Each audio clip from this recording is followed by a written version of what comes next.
Today we're going to talk about light periods. If you joined me last week, we talked about heavy menstruation and what that means and possible causes and what you could potentially learn about to help deal with those. And today we're going to talk about light periods and what they mean. So a little bit of a menstruation and period focus. So if you're here for that, welcome. I hope that what I share is helpful. So let's just jump right in today. Having light menstruation or a light period, those are two words that I'm going to kind of interchange because they mean the same thing, is a type of an irregular period. In general, a woman's period should last between 3 to 5 days. Some might be a little bit longer, and that's fine. It doesn't mean there's anything wrong necessarily.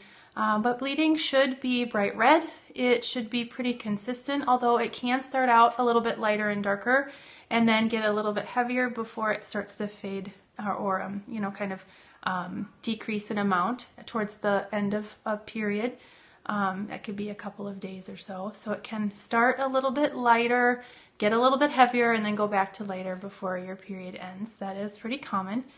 But if there's light, bright menstruation throughout your entire period, and it happens to be a little bit on the shorter side, this is a sign of an irregular period. Oftentimes it's something that can be easily helped. It's most often caused by lack of circulation to the uterus, or what traditional Chinese medicine calls a cold uterus. This could be due to hormonal imbalance. Perhaps your body's not making enough of the right hormones.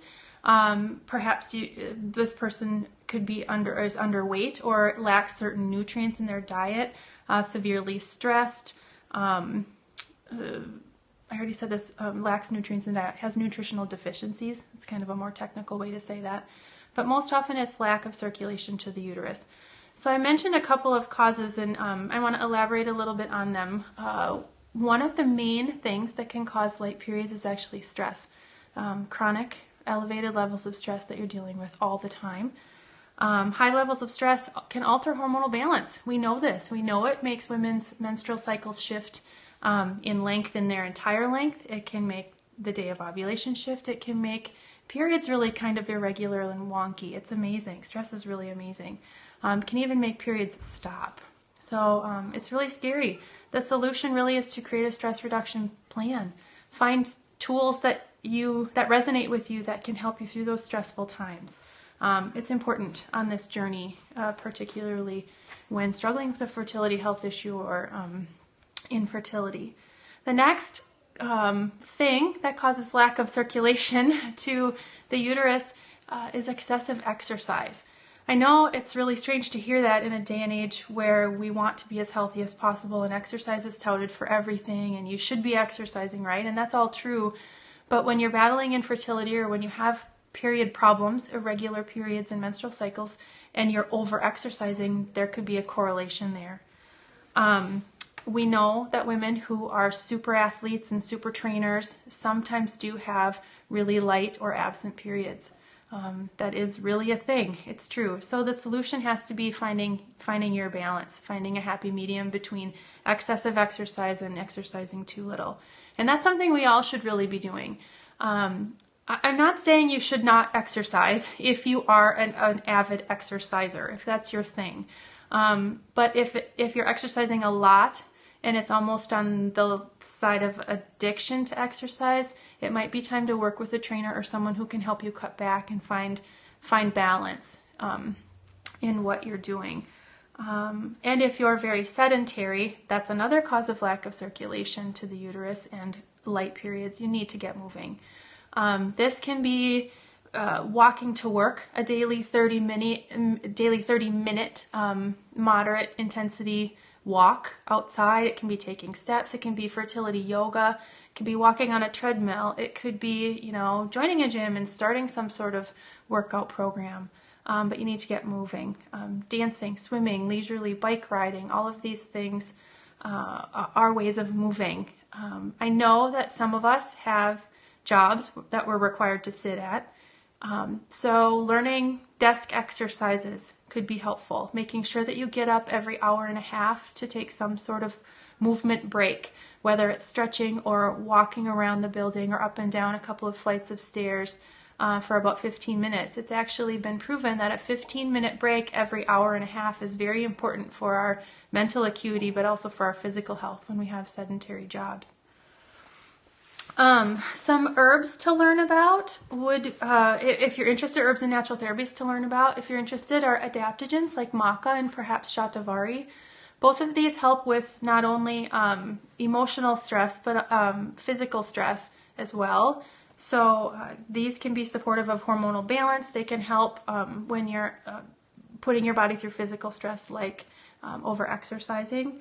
Something like Fertilicare Phase 1 and 2. This is a product made by our company, the Natural Fertility Company. The brand is Fertilica.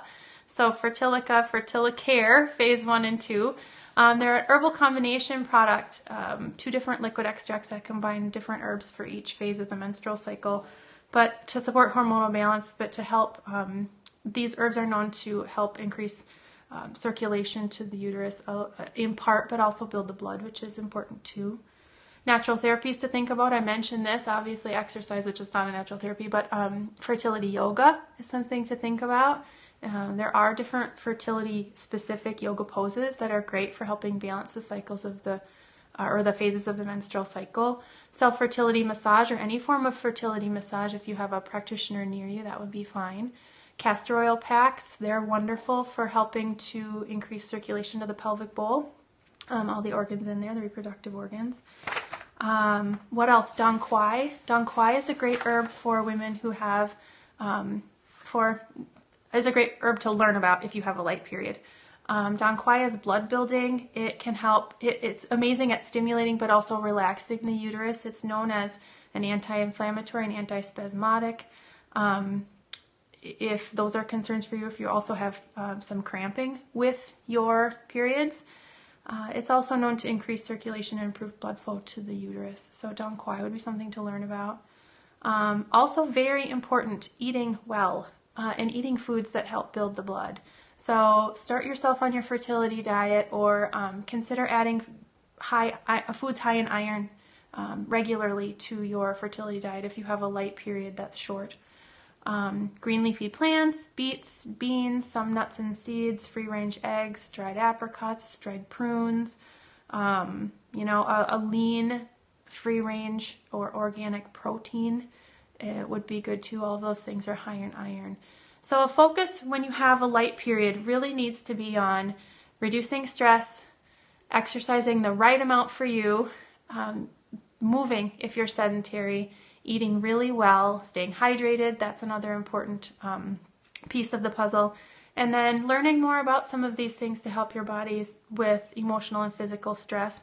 There are a variety of tools. We've talked about those on other scopes. We've got videos and articles on stress reduction tools. There's counseling. Don't be afraid to ask for help if you need it.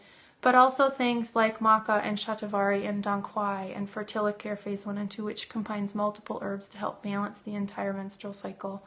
Self-fertility massage or any form of fertility massage. Castor oil packs. And my list could probably go on and on and on, but those are some really great basics and things that most people could consider if you felt that they would benefit you after doing your research. So one last note, if you have traveled recently and your cycle after traveling has shifted and your period is lighter, it could be because of travel. It's amazing that happens, but one of my herbalist colleagues frequently misses a period for a month after she travels. So it's a real thing. So don't be alarmed if you've recently traveled and your period shifts. Just give your body some time to go back to what is your normal and your normal routine and, kind of get back in sync. And if you've had a light period since your cycle started way back in the beginning, since you were a teenager, it might just be your normal thing to have a lighter period. It might be fine. It might not be cause for concern. So think back, has it been light the entire time you've been having a period? But lastly, if you are concerned and your period is regularly light and it's really bothering you, you should seek some help in understanding why. Any sort of healthcare provider, whether it's medical or a naturopath or a natural doctor, certainly could help you understand the reasons why it's happening for you. But think also about your diet and whether you have a sedentary job or not, or maybe you've not moved as much in the last month or two, or something's kept you more sedentary.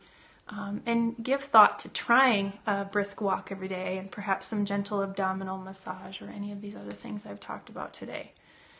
So I hope that was helpful if you have light periods.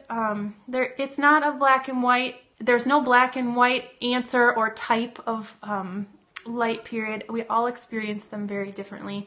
There are certainly signals that we hear about that make us think, "Oh, I wonder if that could be causative." But it takes a little bit of detective work sometimes to think to come up with why it's happening. So definitely encourage you to be a detective if you're experiencing a late period and think about all these things. So, all right. Well, I think I'm going to close at that. I have a meeting that I need to get a little bit prepared for. So if anyone else has any questions, please go visit naturalfertilityshop.com or naturalfertilityinfo.com.